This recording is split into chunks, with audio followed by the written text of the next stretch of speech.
Now, on the basis of nature of heat exchange process, these were classified as direct contact and indirect contact heat exchangers. Direct contact heat exchangers, as an example, we had seen cooling towers, how a cooling tower works. In cooling tower, water and air both were in direct contact with each other, and flow was taking place. Indirect contact heat exchangers, these were classified as regenerators and recuperators. In regenerators, we saw that first heat is given to some solid material, which is called as the matrix, and from the matrix, the heat is absorbed by the cold fluid. So hot fluid is used. The hot fluid is made to flow over a solid. The solid is called matrix. And from that matrix, heat will be absorbed by another cold fluid, which will be flowing over it later. So both the fluids are made to flow over the matrix alternately. We saw examples of this regenerator. So first one was fixed type or wall type. Hot stream and cold stream were changing their direction alternately, and the position of the bed that was fixed. And heat exchange was taking place in this case. In case of rotary regenerator, the matrix was rotating continuously, and the hot stream and the cold stream were not changing their direction. Since the matrix will be rotating continuously, the surface will be first in contact with hot fluid, then the same surface will be in contact with the cold fluid later. Hence, first it will be absorbing heat from the hot fluid, and later it will be giving heat to the cold fluid. So this is how heat exchange process will be taking place.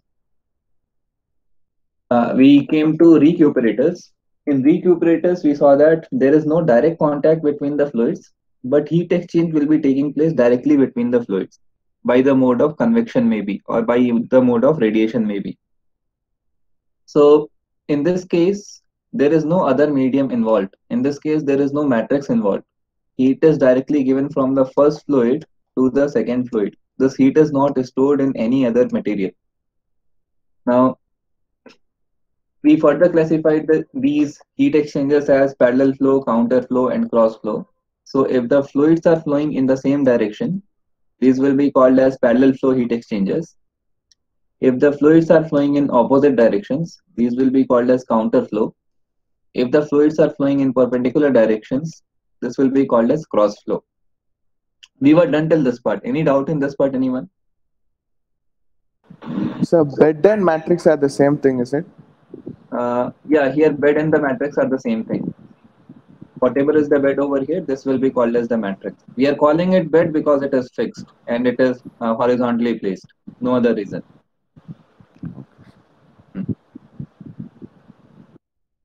In this case, I am not calling it as bed. In this case, you can call it as some rotary component. You can call it as a rotor or something like that. But again, this is also a matrix. Is the doubt cleared now? Yes, sir. Okay. Should we move ahead? Yes, no? Yes, sir. Yes, sir. Okay. So here as an example of parallel flow and counter flow heat exchanger, we saw this animation. I can run the animation again. So you can see that fluid is entering from one side. Cold fluid is also entering from the same side. So since flow is in the same direction, the first case will be called as parallel flow heat exchanger. You can see the temperature profile for this case. Now for the next case, cold fluid will be moving from left to right, and the hot fluid will be moving from right to left. We will see the case after some time.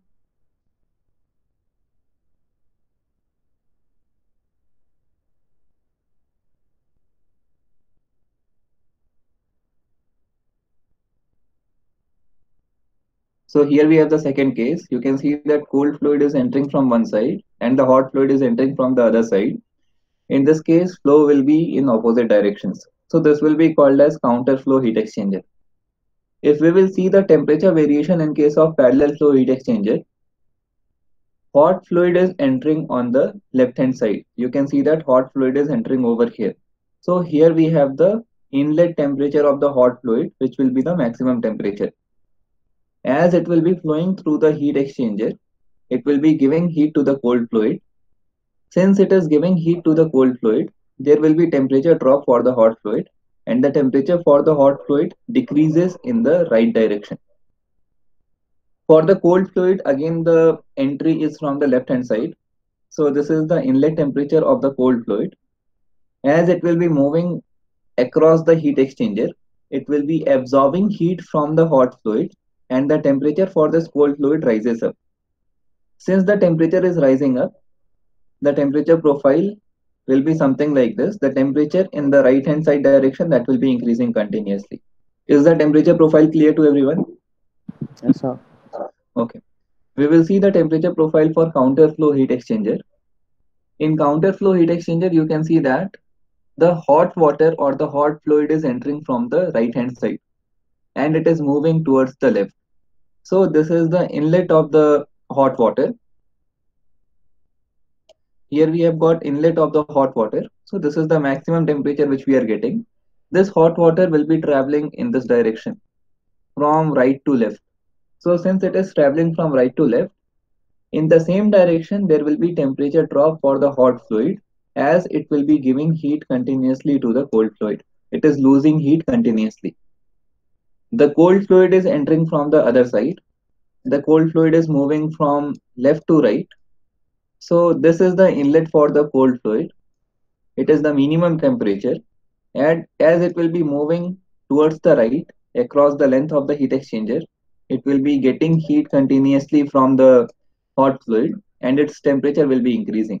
So this is the temperature profile which we are going to get in case of cold fluid. Is this part clear? Any doubt in this part? Anyone, any doubt in this part? Can we move ahead? Yes, sir. Okay. Okay. This was diagram for cross flow. You can see that fluid A is moving in this direction and the fluid B. So this is a pipe in which fluid A is moving, and this fluid B is moving over the pipe, but it is moving in a perpendicular direction. So this will be called as cross flow heat exchanger. Again, classification of heat exchangers on the basis of constructional features, on the basis of design and constructional features. So first classification is concentric tubes. If you will see this heat exchanger over here, we have got one tube. This tube is placed inside another tube. So we have got two concentric tubes and flow will be taking place in both the tubes. So such a type of heat exchanger will be called as concentric tube heat exchanger. Any doubt in concentric tube heat exchanger, anyone? Is the construction clear to all? Yes, no? Yes or no? So can you explain again, sir? Concentric tube heat exchanger, what we have two different pipes. So this is the first pipe. This is the first pipe. As you can see over here, this is the first pipe. This first pipe is placed inside some other pipe. I will use some different color to draw it. So this is placed inside some other pipe. This is placed inside this one. And both are placed at the same center. These two pipes are concentric. So in the inner pipe, some fluid will be flowing like this. Some fluid will be flowing in the inner pipe. And here we have the annular region. In the annular region, some other fluid will be flowing. I'll use some other color to represent that. Some other fluid will be flowing in this region. Is the construction clear now? As you saw in the animation, if I will play the animation. So here you can see that the blue colored fluid is flowing in the inner tube. The blue colored fluid is flowing in the inner tube and the orange colored is flowing in the annular region, in the outer tube.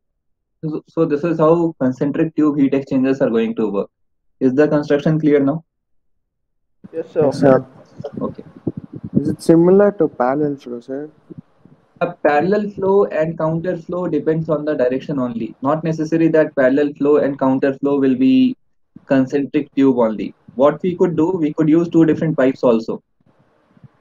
Assume that we have got this as the first pipe. This is pipe number 1, tube number 1. This is tube number 2. These are in close vicinity with each other. In the first tube, some fluid is flowing. In the second tube also, some fluid is flowing. Both the fluids are flowing in the same direction. Here heat exchange is taking place from the first to the second one. So this is parallel flow heat exchanger, but it is not concentric tube. Are you getting it? Yes, sir. Okay. Okay. But the previous one, that was parallel flow also, that was concentric tube also. Is the doubt clarified now? Yes, sir. Okay. Mute the call. Next, we have shell and tube heat exchanger. So we will see the construction of a shell and tube heat exchanger.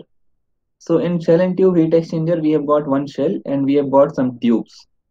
So here I will outline and I will show you what the shell is. So if you can see this portion, the outer portion. Uh,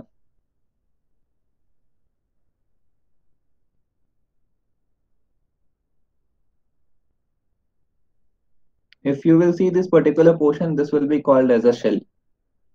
And inside the shell, we are placing some tubes. I'll use some other color to show it. So inside it, we are placing some tubes. So you can see some lines going like this. These are going like this and these are returning back in a U shape. So these are some tubes. In the tube also some fluid will be flowing. Is the construction clear to everyone? Any doubt in the construction? That what is the shell, what is the tube? No, sir. Okay. It is not clear or no doubt is there? Clear, No sir. doubt, Clear. sir. Okay. Now we will see how fluid flow will be taking place inside the shell and how fluid flow will be taking place inside the tube. So for the shell, what we have here, you can see that we have placed some plates over here. This black portion is a plate for us. Here you can see some black portion. So this is a plate. Here also this thing is a plate.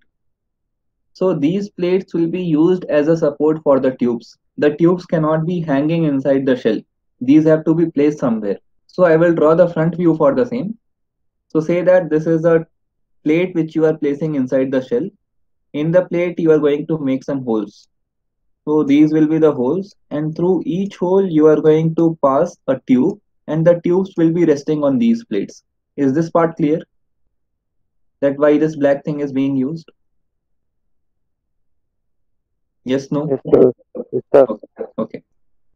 Now, I have introduced one more animation over here. Using the animation, I will show you how flow in the shell will take place, how flow in the tube will take place.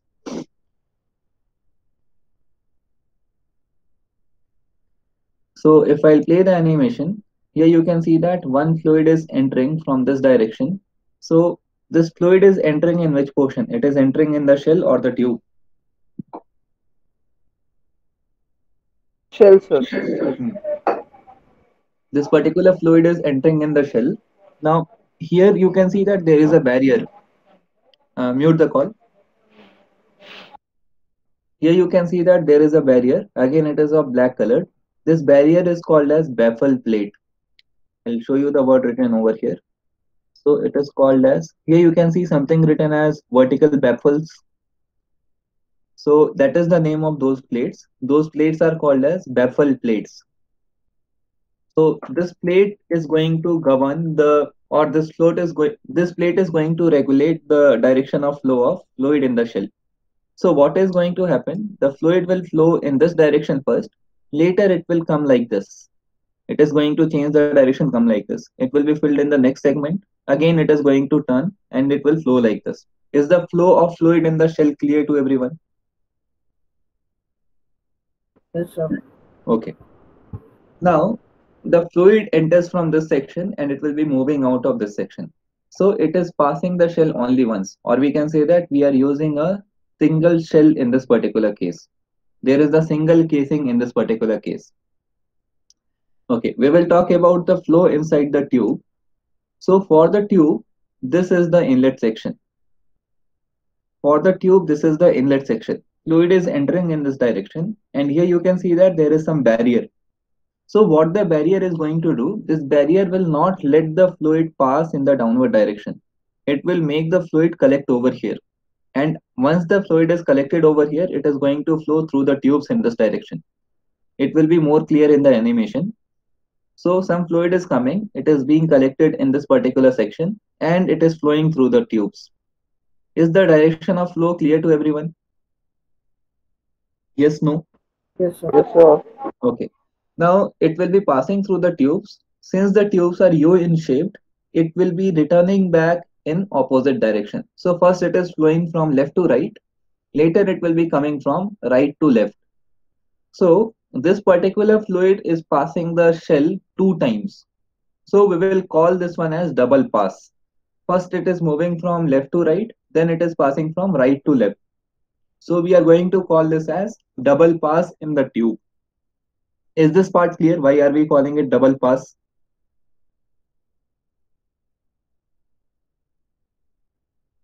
Yes, no? Yes, sir. Okay. First the fluid is moving from left to right, then the same fluid is moving from right to left. So we are going to call this as tube side double pass shell and tube heat exchanger. Again, once the fluid reaches this section, it will be collected over here and it moves out of this particular opening which we have made for the fluid. We will see the flow of both the fluids together now. That what happens when both the fluids will be flowing together. So when hot fluid is entering from that direction, the temperature of the fluid is hot, so we have used some orange color for it. The temperature for the fluid which is entering the shell, that is cold or that is low, so we have used blue color for it. As both the fluids will be coming in contact with each other, the cold fluid will be gaining some temperature, will be gaining some heat from the hot fluid, and its temperature will start rising gradually. So this is how flow is going to take place. And you can see that as this fluid is moving out of the shell now, it has been represented with orange color. It means the temperature of the cold fluid has been elevated. Again, for the hot fluid, you can see that as it is coming out of the tube on over here, as it will be coming out of the tube in this particular section, it will be blue in color. Let it reach that particular point. You can see that some fluid is coming out over here from the tubes. It is blue in color. It is blue in color means its temperature has fallen down. The hot fluid which was entering, it has given some heat to the fluid which was flowing in the shell, and hence its temperature has dropped down. It is blue in color now. Is it clear now? Clear to everyone? Yes, sir. Okay. Now, under the shell and tube heat exchangers only, we have got different types. So we will consider those different types. First is single shell, single tube. So in single cell and single tube, you can see that we have got a single cell with us and we have got only single pass in the tube. What do we mean by that? Single shell, we have got only one casing over here, and single pass means fluid is entering at this section in the tube. It is flowing from left to right, and here it is moving out. It is not changing its direction and returning back from right to left again. So since it is moving only once through the shell, it will be called as single shell, single tube heat exchanger, or single pass in the tube heat exchanger. Single pass in the tube, shell and tube heat exchanger. These can be different names. In this particular figure, you can see that we have got a single casing. We have got a single casing. But for the tube side, what we have, fluid is entering. It is moving in this direction. From here, it is returning back. And here it will be moving in the opposite direction. And here it goes out. Is this part clear to everyone? Yes, no? Yes, sir. Okay, since it is returning and going out from this direction, we will be calling this as single shell pass and two tube passes, shell and tube heat exchanger. Single shell pass because it is passing through the shell only once. There is a single shell for us. Fluid will be moving like this, it goes out. And in the tube, it is moving like this, then returning back, it moves like this. So through the tube, it is passing 2 times and there is a single shell, so single shell pass. For the next figure, here you can see that we have got two different casings. This is the first casing and this is the second casing. So in the two casings, since there are two casings, we will be calling this one as two shell passes. So it will be entering like this, moving out of the first shell. It will be entering the second shell. It will be moving like this, and then it will be moving out of the heat exchanger. So how many shells do we have? We have two shells. Hence, we will be calling this one as two shell passes. If I am talking about the tube passes, so fluid is entering in this direction. It is moving like this. Here we have got a plate kind of a structure. It is obstructing the flow in this direction. So fluid flows like this. Over here it will be returning back, and it flows like this. Again it is coming down, flows like this. This plate is obstructing the flow in the downward direction. So here it will be returning back, it flows back like this. So in this particular heat exchanger, how many passes on the tube side do we have? On the tube side, how many passes do we have? Multiple passes. Multiple, can you count and tell me how many multiple? 1, 2, 3, 4, 5, 6, 7, 8. Sir, How many passes? 4. 4. Okay. We have got 1. This is the first pass, second pass, Sir, third pass, and the Fourth. fourth pass. So we have got 4 passes. So similarly, if any shell and tube heat exchanger is given, you can count the number of shell passes, you can count the number of tube passes, and you can tell me what kind of heat exchanger is given to us. Is the concept clear to everyone? Yes, sir. Okay. Now our aim will be to analyze these heat exchangers. This was the theory portion and all. So for the theory portion, I will be sharing notes. Now the notes are not handwritten notes. These will be screenshots of RK Rajput, the PDF which has been shared with you. So that will be sufficient for studying, and it is not much also. Whatever is given over there, that you must study for classification and all. For the derivations or for the analysis part, this PPT which I will be sharing, that will be enough. In the PPT, everything will be there, all the derivations and all. But for the theory portion, since I have introduced only diagrams in the PPT, try to study that theory portion from RK Rajput. Is that clear? Is that fine for everyone? Or do you want me to write that again? Okay, sir. That's okay, sir. Fine. Okay. Now, here we saw that on the basis of direction of flow, we have got 3 types of heat exchangers: parallel flow, counter flow, and cross flow. So we are not going to focus upon cross flow heat exchanger. This parallel flow and counter flow heat exchanger, this will be the major topic of study. Throughout the module, throughout the topic, we will be analyzing these 2 types of heat exchangers. So we will move to the analysis portion now. We will try to finish one of the analysis today.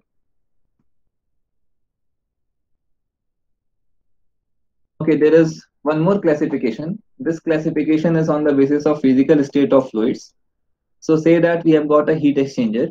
2 tubes are there. This is the first tube and this is the second tube. In the first tube, the fluid which is entering, that is steam. And here at the outlet of this particular tube, we are getting water. So tell me what phenomena is taking place in this particular tube. This is evaporation or condensation? Condensation. Okay. So in this tube, condensation is taking place. If condensation is taking place, it means this particular fluid will be gaining heat or it will be losing heat. Losing heat. Okay, so it is losing heat. That heat will be absorbed by some other fluid. So this other fluid should have a higher temperature or a lower temperature if it has to absorb heat. Lower temperature. Lower temperature. Okay, so I can call this one as cold fluid. This cold fluid will be entering here. It will be moving out in this direction, or maybe it can move in the same direction. Right now it is counter flow. It could be parallel flow also. But the thing is, this one should be hot fluid and this one should be cold fluid. Here for the hot fluid, since phase change is taking place, for this phase change, the temperature of the fluids is going to remain the same. For phase change, there won't be any temperature change. For the cold fluid, since it is absorbing heat, its temperature is going to elevate. So if I will draw this particular case, it is going to look something like this. I will draw it for both the cases. This is counter flow. Say that it is parallel flow. I will draw the temperature profile for that case also. So hot water, it is entering somewhere over here. It is moving in this direction. The temperature for hot water remains constant. Cold water for the first case, when it is moving in this direction from left to right. So in this case, the temperature initially will be lower as it will be moving across the length of the heat exchanger. The temperature for this cold fluid will be rising up. So this is the temperature profile which we are going to get in this particular case. Say that it is parallel flow heat exchanger. So in parallel flow heat exchanger, what is going to happen?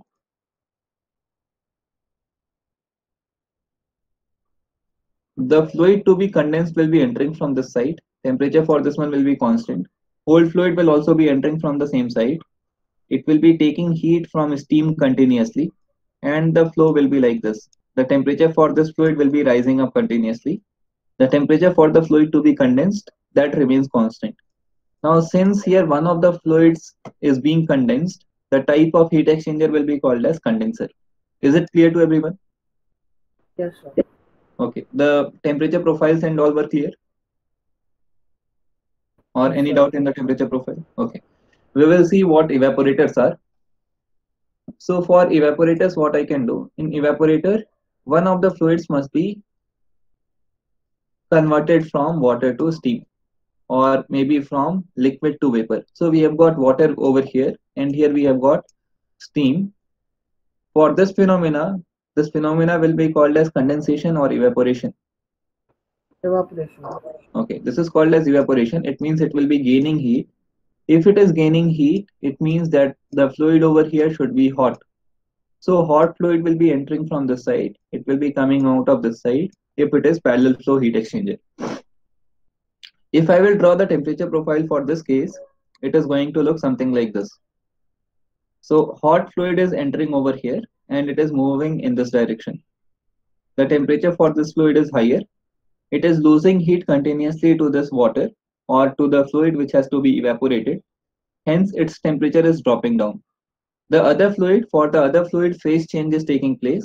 So the temperature of the fluid remains constant and the temperature profile which we are going to get will be something like this. Is it clear? Yes, no? Yes, sir. Okay, if I will draw the temperature profile for counter flow heat exchanger, it is going to look something like this. Say that you are reversing the direction of this hot fluid. Instead of making it flow in this direction, it is flowing in this direction now. So temperature for the fluid to be evaporated, that remains constant. Hot fluid is entering from this direction. It is moving in this direction. Hence, there will be temperature drop in that particular direction. So we are getting a temperature profile something like this.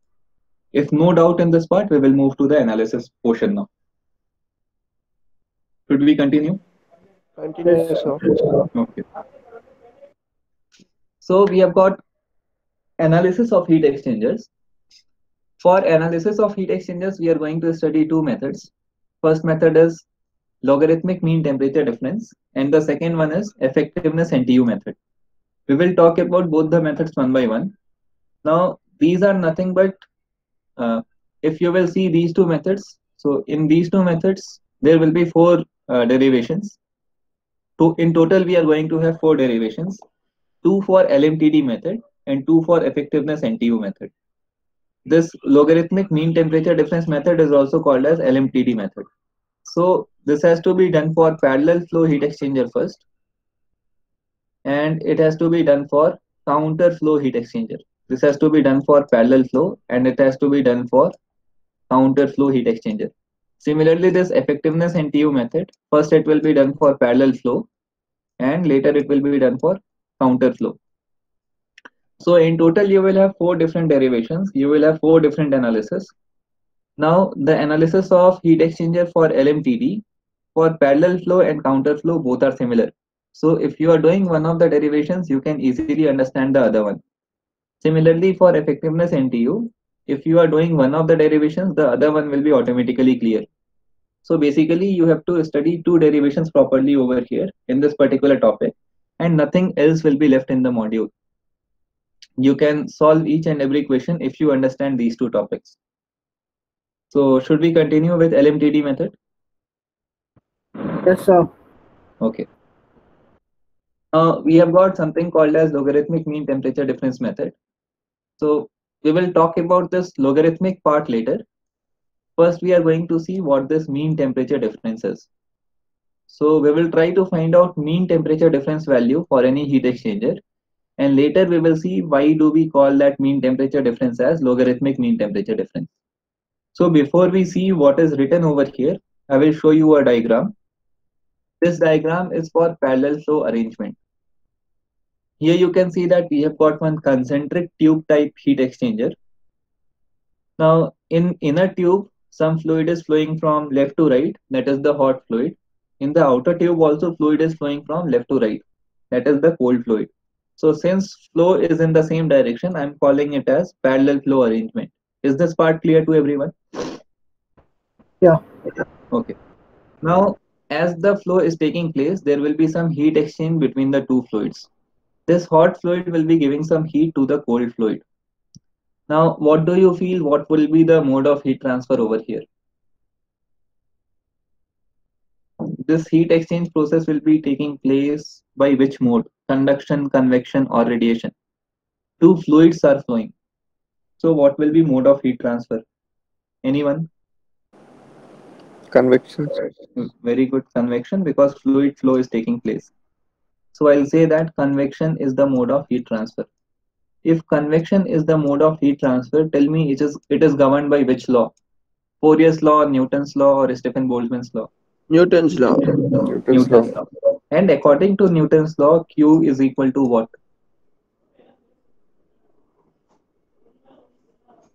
HA delta T.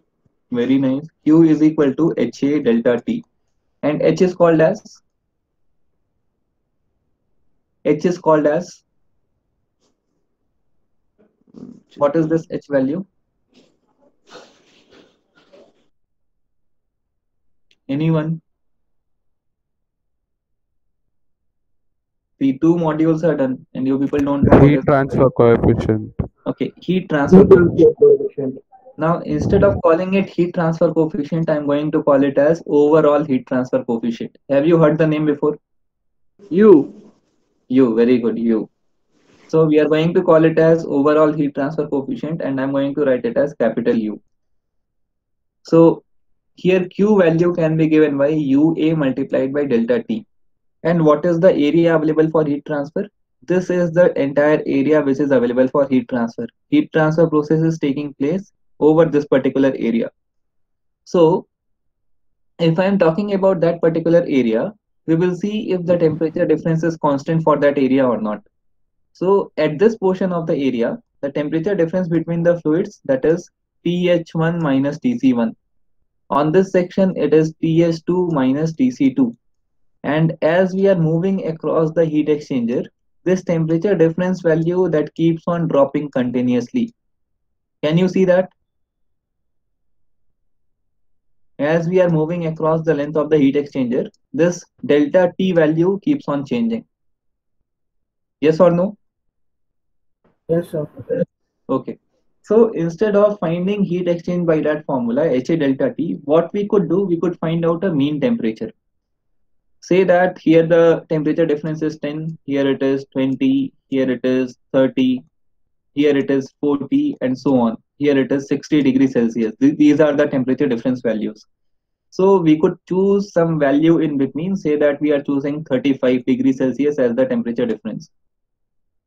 And if at this 35 degrees Celsius, I am putting it in the formula UA multiplied by 35 degrees Celsius, and this is giving me the actual rate of heat transfer. If this gives me the total rate of heat transfer as which was already occurring in this case, then this will be called as the mean temperature. Are you people getting this part? Yes, no? No, sir. Okay. Here right now, this delta T is not uniform. So when we are putting this formula, Q is equal to UA delta T, U is equal to UA multiplied by delta T. We don't know what is the delta T value which we have to use. Is that correct? Because delta T is changing continuously. Yes, sir. Yes, Okay. sir. So what we have to do, we can find out some mean temperature. That mean temperature I am taking as delta Tm. At this mean temperature, I should get the actual rate of heat transfer. Achha, imagine that we have got 3 people. Fine. First one is scoring 10 marks. Second one is scoring 8 marks. And the third one is scoring 12 marks. 8, 10 and 12. What is the average mark which they are scoring?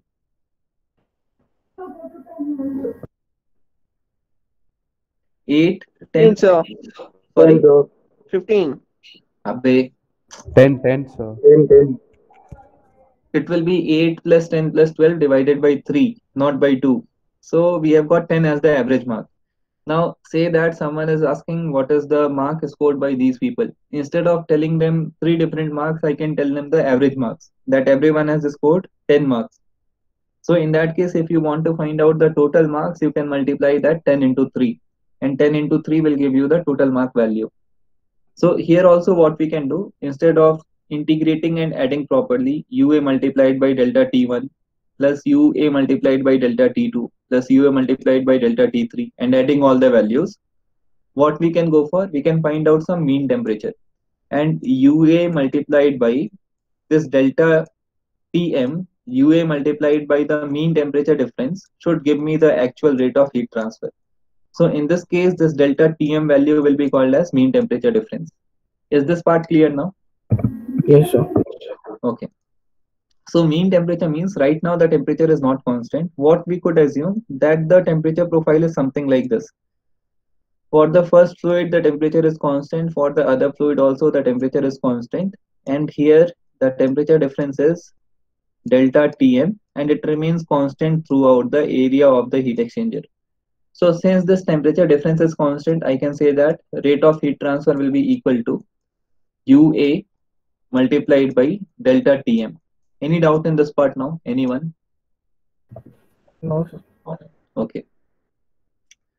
So we will see what has been written in logarithmic mean temperature difference. So it says that LMTD is logarithmic mean temperature difference. I won't be calling the entire name again and again. I will be using the term LMTD. In the examination also, maybe the same term will be written, find LMTD. So you should know that LMTD is logarithmic mean temperature difference. No one is going to use the entire name. Every time only LMTD will be given to you. So LMTD is defined as temperature difference between the hot and cold fluid, which if constant gives the same rate of heat transfer as under variable conditions. We will read out the statement again. So this was the temperature profile which we were getting. This is the temperature profile, and we are assuming that the temperature profile is not like that. The temperature profile is something like this. In between the two fluids, we have got some constant temperature difference, which is equal to delta Tm, which is equal to mean temperature difference. So it is defined as the temperature difference between the hot fluid and the cold fluid, which if constant, it means they are talking about delta Tm. It is equal to delta Tm, which if constant gives us the same rate of heat transfer as under variable conditions. So this first condition, the actual condition, was the variable condition of temperature difference. Under this variable condition, you will be getting some rate of heat transfer. Say it is equal to capital Q.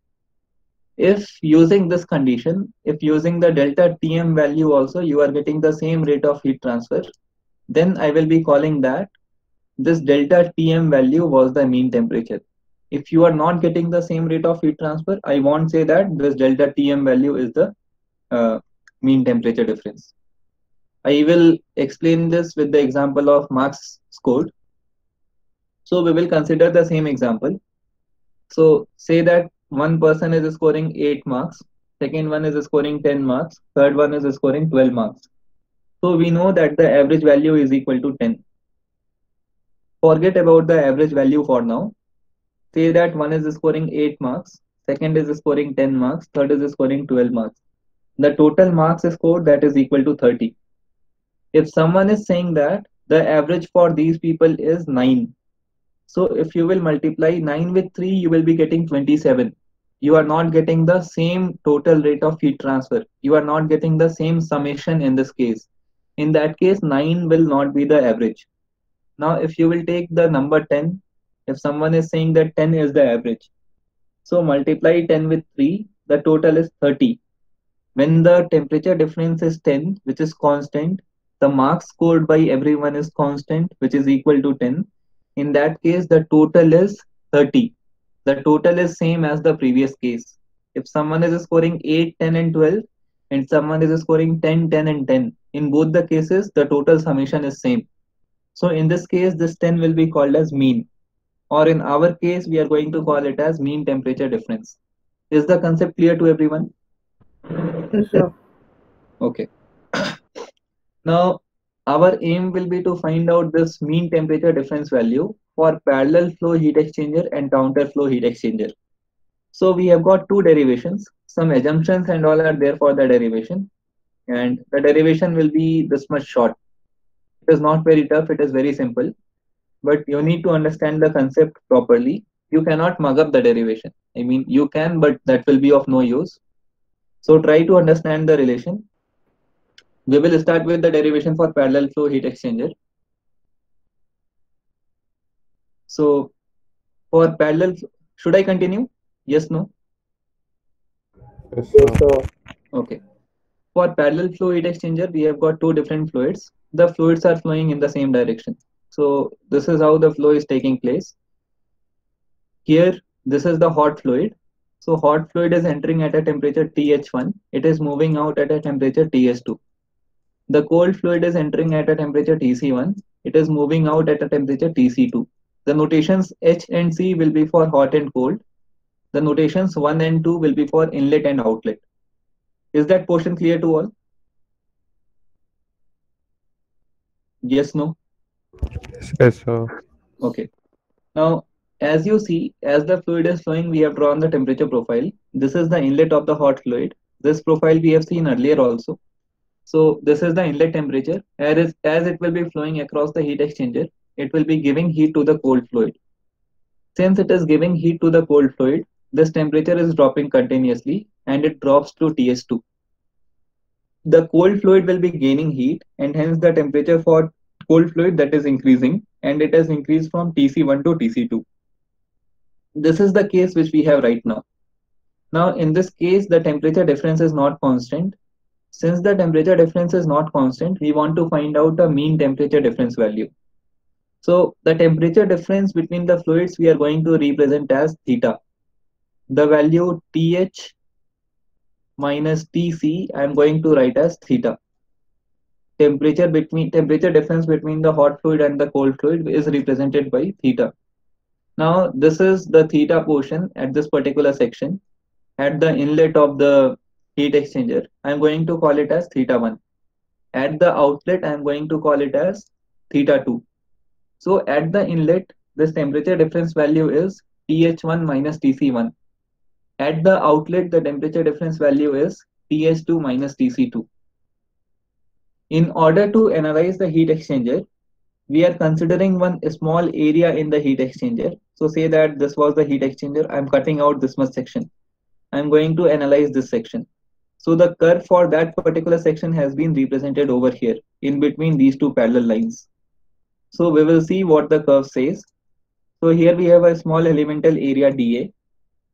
For this elemental area dA, there is a minute temperature drop for the hot fluid, which is equal to dTH. There is a minute temperature rise for the cold fluid, which is equal to dTC.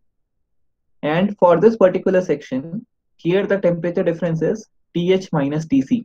We are assuming that this temperature is TH and this temperature is TC. So the temperature difference between the fluids, that is TH minus TC, and we have taken as theta. Now, since this area is very small, if here the temperature difference is theta, at this section also we can assume that the temperature difference between the fluids will be equal to theta. There is not much change in the temperature difference because this area covered was very small. Is this portion clear to everyone? Yes or no? Okay. So for this small elemental area, the temperature difference remains constant. Now, what we will do, we will find out the rates of heat transfer for the given case.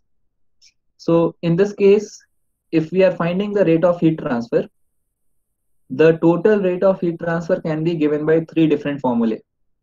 First one is mc delta T. So here you can see that I'm using the notations HH.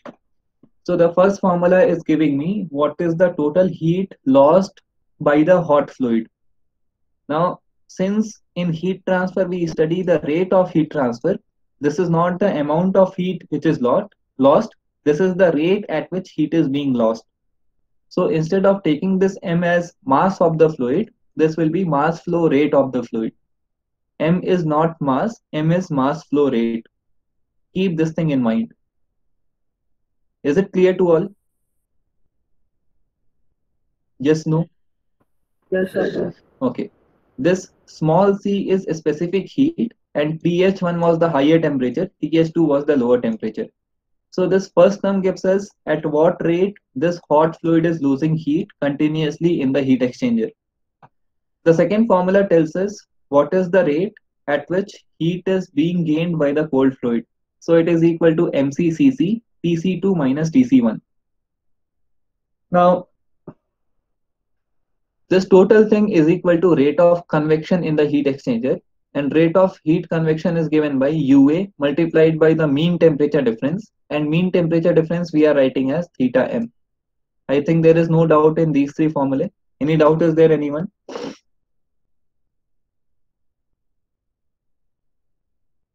No, sir. Now, here we have got a product of mass and a specific heat. So here you can see that we are writing mH into CH, and here the same thing has been written as capital CH. So small c is called specific heat and capital C is called as heat capacity. Heat capacity is the product of mass flow rate and specific heat. So m multiplied by c, that gives you heat capacity. So we are not going to write this mc terms always. Instead, we are going to write capital C. So this Q is equal to heat capacity multiplied by TH1 minus TH2. It is equal to heat capacity of the cold fluid multiplied by TC2 minus TC1, and it is equal to UA theta m. We have written three formulae. The red one is representing the heat lost by the hot fluid. Blue one is representing heat gained by the cold fluid. And the green is representing the rate of convection. All the rates of heat transfer are same. So this was for the entire length of the heat exchanger. This was for the entire area capital A. Now we are going to go to the area which we had considered. That area was dA. We will see what is the rate of heat transfer for this small elemental area. So for the elemental area, if I am talking about the hot fluid, what is the temperature difference for the hot fluid between this section and this section?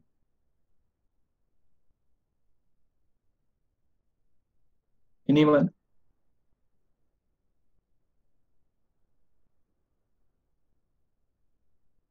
If I want to find out how much heat the hot fluid has lost, again I can use the same formula mc delta T, and for that particular section the delta T value is equal to what?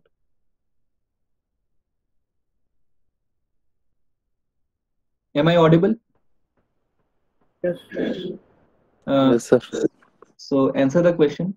For this section, see, for the entire section, for this entire section, delta T value was equal to TH1 minus TH2, because this was the initial temperature, this is the final temperature.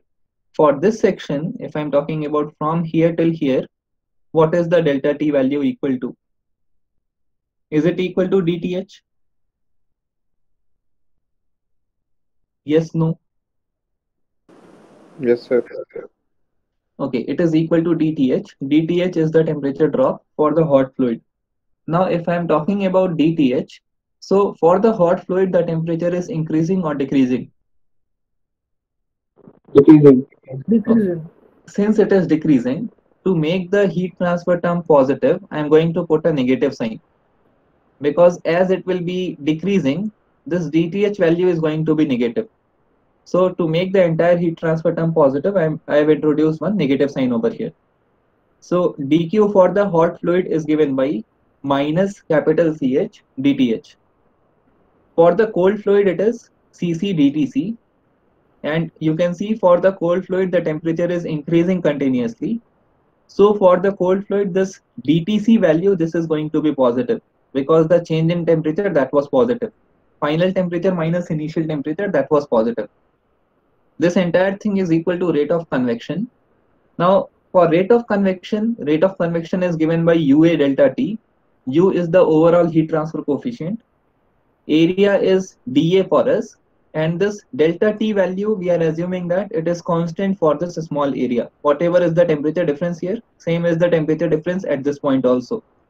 So this value is taken as TH minus TC, which is nothing but theta. So we can write that this Q value is also equal to UdA multiplied by theta. Any doubt till this portion? No, sir. Okay, No, sir. very good. Now, from this dq relation, what we are going to do, we are going to find the relation for dth and dtc. So here we can write that dth is equal to, see, I am taking the minus sign on this side. So dth is equal to minus dq divided by ch, and dq was equal to uda multiplied by theta. So we have replaced the value of dq. So we get that dth is equal to minus uda theta divided by ch. Is this part clear to everyone, or any doubt in this part? Could you repeat that? Okay.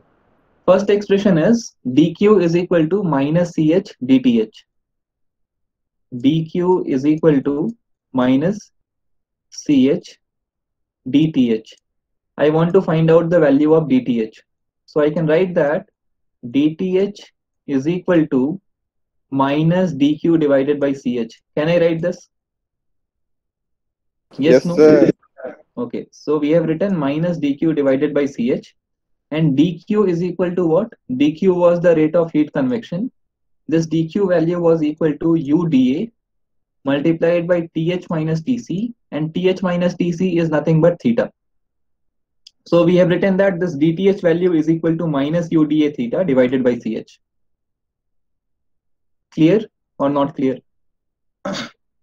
Yes, sir. Vignesh, should I repeat again? Yes, sir. I'm not clear. Okay. This expression is clear? How we are getting these three expressions? Yes, sir. That is clear. Yes, sir. Okay. Consider these two equations. Consider these two. From these two, can I write that dth is equal to minus dq by ch? Yes? Yes, sir. Okay. Now leave the expression there only. Consider these two now. From here, can I take the value of dq? Yes, sir. Okay, and dq is equal to what? dq is equal to uda multiplied by th minus tc. This th minus tc, can I write as theta? Yes, sir. Okay, so here we have written dq is equal to minus uda theta. I mean, now is the expression clear? We have simply substituted the value of dq over there. Okay, sir. Clear, na? Yes, sir. Okay. So similarly, we can find the value of dtc also. We can write that dtc is equal to dq by cc, and dq value is equal to uda theta. So dtc is equal to uda theta divided by cc. No doubt in these two relations? No, sir. Okay, now not much is left. If this is clear, everything else will be clear now. We are going to subtract these two equations. So find out dth minus dtc. So if we will be subtracting the equations, what we get? dth minus dtc is equal to minus uda theta minus uda theta divided by ch minus uda theta divided by cc. This is what we are going to get on subtraction. We can see that uda theta term is common, and minus is also there in both the expressions. So we are going to take minus uda theta outside. Okay. When we do that, inside the bracket, we will be getting 1 by ch plus 1 by cc. No doubt in this part? No, sir. Okay. Now, we will try to solve the equation a bit. This is the differential equation which we are getting. So in order to solve the differential equation, we will bring all the theta terms on one side. I can write that d theta divided by theta is equal to minus u multiplied by 1 by ch plus 1 by cc multiplied by dA. Can I write like this? Yes, sir. Okay. Here both are variable terms, so I'll be integrating here. U is overall heat transfer coefficient, which is constant, can be taken outside integral. 1 by ch constant, 1 by cc constant. So here I am going to integrate on this portion.